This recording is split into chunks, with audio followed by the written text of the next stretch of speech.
I'm interested in this one. Christianity has a problem, bro. We gotta hear some Pastor Core. So YouTube, what to do, man? It's your boy Benji, and we are back with the crew. If you are new, please don't forget to subscribe. Let's go, man. I got the hoodie on. I feel like I've been cooking up with the joint, so every time I throw a hoodie on, I gain more wisdom. If you remember Hoodie Mellow back in the New York days, that's how I feel right now. He made that airplane so cheap for me, I couldn't help but buy it. Oh, you can't have that jet? I got it. Let me make you real mad. Got two of them. Why do you need a $54 million private jet? We're not doing any kind of interviews right now. I'm in the book. I just like to know why you need a keep your hands off me. Oh, keep your hands on me. It's super crazy. You gotta just Shepis. Nah, I ain't gonna lie. If God would have made that jet so cheap I wouldn't have bought it, it's crazy. Flexing. Come on, shoes. Give a shot at this, boys. Get close. Come on, man. Like I paid a fortune for them things. Suck in there, man. See that go? Do you think you've used the Lord's word to profit, like grossly? Do you think you distorted the Lord's word to make money? Whoa, whoa, whoa. Close the doors for me for a quick moment. I want everybody to remain standing quickly. There's 1,000 of you. I said close them doors. Ushers, close the doors. Close the doors. Close the doors. There's 1,000 of you tonight, and those that are watching, it's 1,000 that's watching online. If I get 1,000 online to give this, if I get 1,000 in the sanctuary to give this, that's $40,000 tonight. I need everyone standing up here with us, with me, to plant a seed of $100. It costs to sit up here. Shh. Giving is worship. Giving is worship. Now, before I get started on this video, I want to make one thing clear. This video is not an attack on Christianity itself. It's more like an investigation of what happens when accountability disappears, when spiritual leadership goes unchecked, when institutions meant to serve the needy end up exploiting them. What you saw in that first clip was a pastor shutting his church doors and not allowing his members to leave until they donated $20. Like, he physically said, you cannot get out of here until you give us $20. And I find that the fact he did this is so insane, because you never know someone's financial situation. A lot of times people go to these religious, spiritual institutions because they're financially struggling. Their accounts might be overdrawn. They might not have that $20. Some of their members might have been at church that day because they wanted to pray for a blessing. So now, even though they may have came to the church looking for blessing or financial relief, they're gonna end up leaving the church with less money than they came in with. And if they just happen to, let's say, not have that amount, now they're exposed and humiliated in front of everyone. And the fact that it's such a meager amount of $20 is kind of a double-edged sword. Because yes, it's affordable, but for the few who might not have it, it makes them look even worse. Because we can understand if you can't give $100, $200, $300, $400, $500. But $20? That's like lunch money. Even though this is a meager amount, if you grew up poor, there were moments where $20 was all you had to your name. You don't even got to be poor. I think the data shows it right now. You could be a middle-class citizen and still, you know what I'm saying, $20 is giving up, you know, a lot. That can dig into your budget. I mean, this here article estimates that households of 3 annual expenses are about $90,000 annually. About $7,400 a month. Transportation is likely your biggest cost after your rent or mortgage. And then in 2023, the average spending for a household of 3 was $1,369 a month for transportation. And for a family of 4, you're looking at nearly needing $100,000 a year. Transportation being the highest monthly cost. And in this article, transportation included car purchases, gas, and public transportation. There are ways to downsize on that, and I think that this article is recommending that these expenses are for you to live comfortably, but you can downsize vehicles, and obviously it's expecting that people have secondary vehicles. But it's estimating that people are spending month-to-month expenses on housing, food, appliances, furniture, clothes, car, transportation, insurance, healthcare, education, travel, entertainment, and then alcohol or tobacco. And then CNBC says a family of 4 needs $300,000 a year to live comfortably. Where living comfortably means having enough income to dedicate 50% to necessary costs, 30% to discretionary wants, and 20% to debt payments. This state is Massachusetts. A family of 4 would need more than $300,000 a year. And using the similar math, the income to live comfortably in all 50 states shows $194,000 in Alabama, $259 in Alaska, $237 in Arizona, $193 in Arkansas, $287 in California, $273 in Colorado, $290, $223, $217. Another study from the Living Wage Calculator said that an individual needs at least $6,000 a month to live comfortably. And working families of 4 need 10 racks. And they define comfortably by making enough money for necessities, along with doing things like long-term savings, education, funds, entertainment, hobbies, and vacations. I know I just threw a lot of numbers and information at you, but what I'm trying to get to is the average person is struggling nowadays. Expenses are high. The economy is tanking, bro. People are stressing. And it's only going to get more and more expensive. So I'm saying $20 to many people may look like just lunch money. $20 may be more than most people even have in their accounts. No one was kept in there against their will. Everybody that was there because they wanted to be there.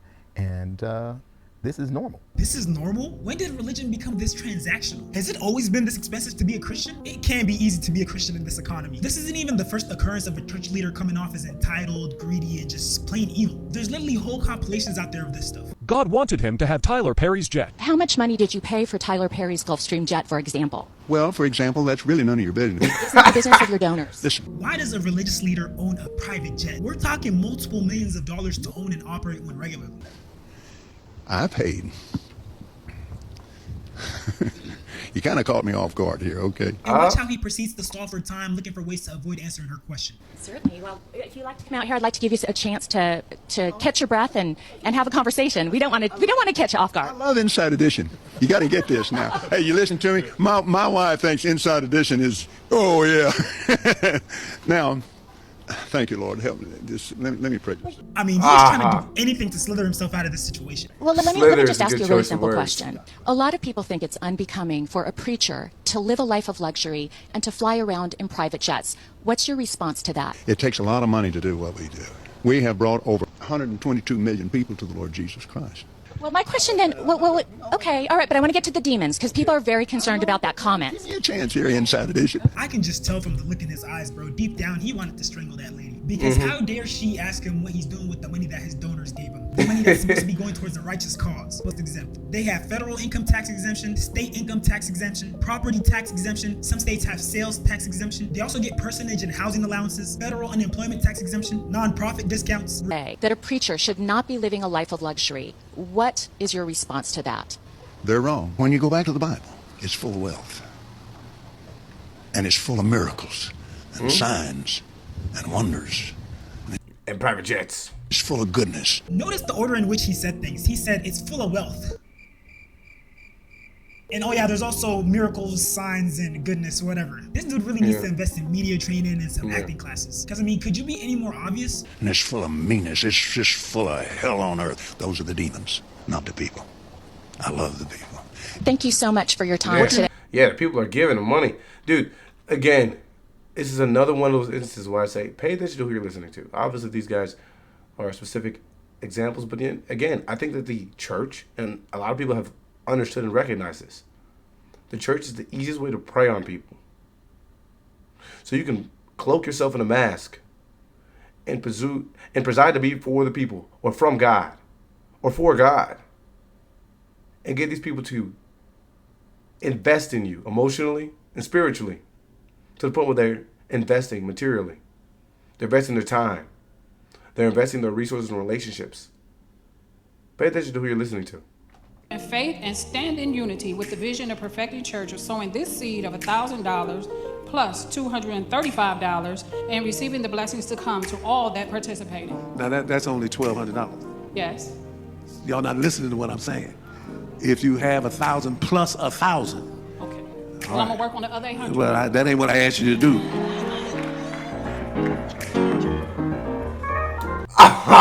And they still playing the piano.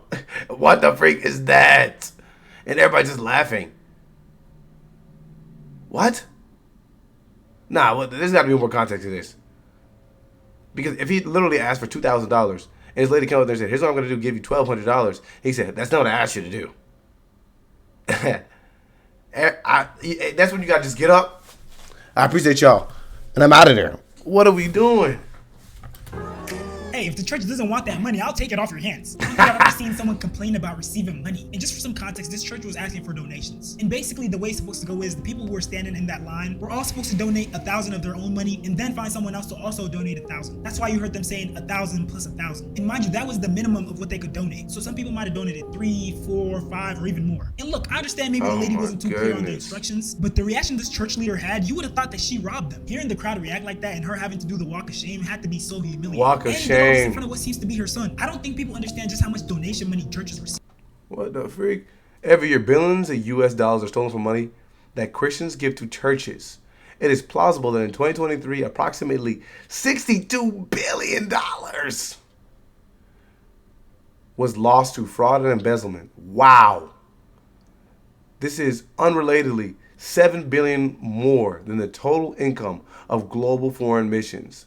Christian leaders and their organizations are not immune to embezzlement. In fact, Christians, like members of any other religious communities, are easily and especially susceptible to offending fraud. Fraud exploiting the trust that exists within the religious community. This is why I said it's extremely easy for these people to exploit people under the premise that God asked you to do it. Come on now. Imagine the pressure that somebody could feel when you have a bunch of people around you yearning for closeness or oneness with God, and you're holding the people up because you're not giving the amount that they're giving. And you're supposed to be giving under the idea that that money is going to be maximized. But guys, pay attention to your scripture, because there's plenty of instances in which people are not necessarily blessed materially. Article in 2023, Christians donated $945 billion. Oh my goodness. So $62 billion was lost, but they donated nearly... Meet Nikaylee. So what she did is basically make a series where she has a sound effect of a baby crying in the background, and then she calls churches and asks them for baby food. Now the series is obviously much further along now because it has part 43 out, but at some point when she was on part 30, having called 30 religious institutions, she received 24 no's and 6 yeses. Only 3 of those yeses were from churches. The other 3 were from mosques and other religious institutions. But let's watch one of these videos real quick. So I'm calling your church to test to see if they would help feed a starving baby. And right now, per request, I'm calling Living Faith Christian Center in Baton Rouge, Louisiana. Let's call them and see if they would help feed a starving baby. Living Faith Christian Center. Hey guys, I was wanting to see if y'all could help with baby formula at all. I have a 2-month-old and she ran out last night, so I just need like a small can because she's gone all day and all night. What about, I don't understand. You have need for what now? I was wanting to see if you all could help with a small can of formula for a baby. Small can of formula for a baby? Hold on, let me see if Judy's available. Okay. Honestly, I would have just covered it myself. This is Julia. How can I help you? Hi, I was wanting to see if y'all could help with a small can of baby formula. I have a 2-month-old and she's been out since last night, so she's gone all night and all day without anything to eat. We don't have any formula around, darling. I'm sorry. None. No diapers, anything for babies. We don't have any. Could that be something you all could get and I could just pick it up? No, we can't right now. I'm sorry. Okay. That tone is so scary. All right, thanks. Nope. Yeah, they said, hey, look, here's what's going to happen. We can go about our business, but hey. They didn't even address the kid. They didn't even address the hunger or nothing like that. Again, pay attention to who you're listening to. Mind you, that baby is basically dying. She literally said that the baby hasn't eaten since last night. 2-month-old babies need to eat every 2 to 3 hours. It's not an exaggeration to say that that baby is literally dying. At that point, I don't even... Now, obviously, there's no baby. So, come on now. But I do agree that if the scenario was real, you would hope that these churches would have people that would be jumping at the opportunity to try and assist. But I guess there's more that you could draw from that too, like whether or not this person is of the congregation, whether it's, they're trying to believe whether or not this is a prank call, whatever. It or not. I'm gonna pay out of my own pockets. That's what any decent human being should do. It's crazy to think that a lot of times these are the same people who are super conservative and super pro-life. So what, are you only pro-life when the baby's inside the mother's stomach? Is 2 months too old to receive your love and affection? And I hate how cold the response was. It's like they just wanted her to get off the phone with them. They didn't even try to connect her with any resources in the community. Maybe help her get in contact with a food bank. All they did was basically say, oh, we can't help, yep, have a good day. Having this sort of cold, heartless reaction to a dying baby who hasn't eaten since last night is insane. And out of all the churches that she called, yes, some of them tried to offer resources, resources, but some of them also just hung up. And get this, from the churches that she called, a lot of the ones that ended up saying yes were Black African-American Baptist churches. You know, you would think that during times like this when the government is cutting SNAP benefits, families aren't receiving the financial support they once did, you would think that these churches will be stepping up for their communities. But that obviously doesn't seem to be the case. Now let's see how other faiths react when faced with the same scenario. Somebody wanted me to call the Wan Buddhism Temple of North Carolina, and it's located in Chapel Hill, North Carolina. So let's see if they would help feed a hungry baby. Hi, yes. I was calling to see if you all could help with baby formula at all. I have a 2-month-old, and she's been going without formula since last night. Okay, so we're a Buddhist temple, so we don't have baby formula here, but there may be some community resources that do. Where do you live? I'm like 10 minutes from you all, but I've called everywhere, and they just keep telling me to call around churches and stuff like that, and I've called so many churches, and nobody can help. Have you talked to the folks at the Interfaith Council? Yes, I have. And they don't have anything there? No. Have you contacted Porch? Yes. They don't have anything? No. I think it's because of the SNAP benefits or something, but I don't know. Everybody's out of everything, so I'm just trying to find somebody that can help because she's just been going all night and all day, and I don't know. You know, one thing might be call the pediatrician office because sometimes they get samples. Yeah, I called my doctor's office and they didn't have any. They didn't even have samples. I don't know. I just need a small, and I don't know what else to do. So I'm just trying to find somebody that can get her like just a small can of formula. Like I can get to you. I'm just trying to find somebody that could help with the formula. Like I don't need money or anything. I just need like just the small can. Well, we wouldn't have that, but you know, if I give you something, you could purchase it. You could go to a grocery store. Right? Okay, so this is actually a social experiment. And look, whether or not they try to offer money right away doesn't matter. They still try to support her and connect her with resources.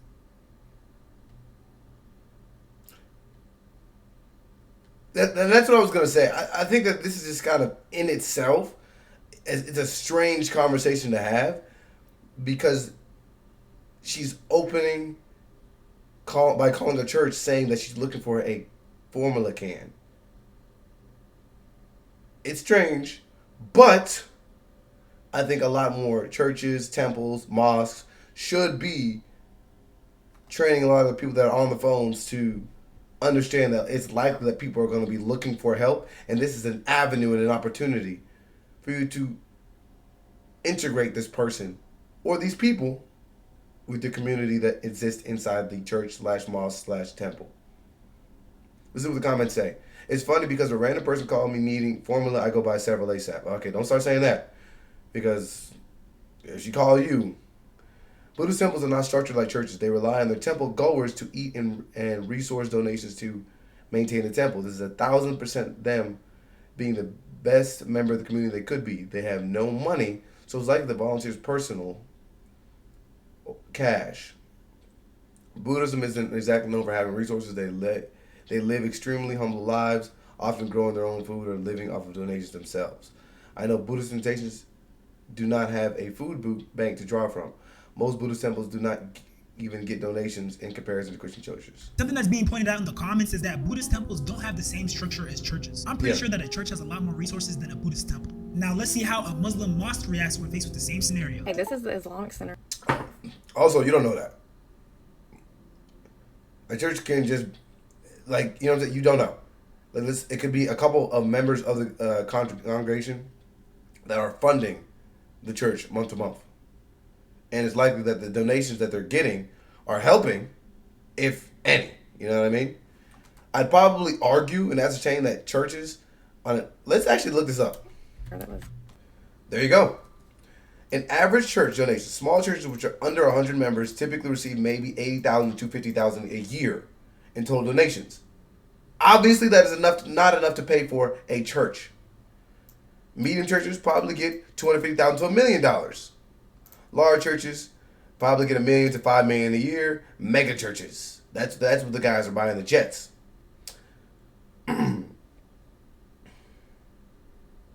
Donations typically go to staff salaries, facilities, missions, and operations. So, if a, let's say, medium-sized church, or let's say a large church, is getting $1 million annually, 50% of that would be going to staff salaries. And you can imagine how much staff members would be there for a congregation of at least, let's say 1,000 members, or let's just keep it at the low end, 500 members. How much staff do you think will be worth there? And then 20-30% paying for mortgage, utilities, etc. Hi, yes. I was trying to call. I have a 2-month-old baby, and I ran out of formula last night, and I was wanting to see if there's any way you all could help with a can of baby formula. We can, ma'am. Where do you live? Do you live in Charlotte? Yes, I'm like 10 minutes from you all. Okay. And what kind of formula you using? It's the Good Start. Good Start. Yeah, that's fine, ma'am. If you come over here, we'll help you. Okay.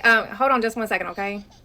Okay. Okay. I'm actually doing a social experiment. The interaction took nothing more than a couple seconds. People in the comments are saying, notice how he didn't even ask if you were Muslim. I'm converting to Islam. I might convert to Islam after this. There's a mosque in my street now. Couldn't be happier. Told my daughter if we're not home and something happens, go there first. America is so propagandized. Islam is beautiful. Charity is a pillar of Islam. They take it very seriously. None of that "are you a member" crap. Some of the churches that she called were really saying that they weren't able to offer help unless you were a member of them. And that's what I was gonna say. I was telling people who like checking, like, okay, are you a part of the congregation?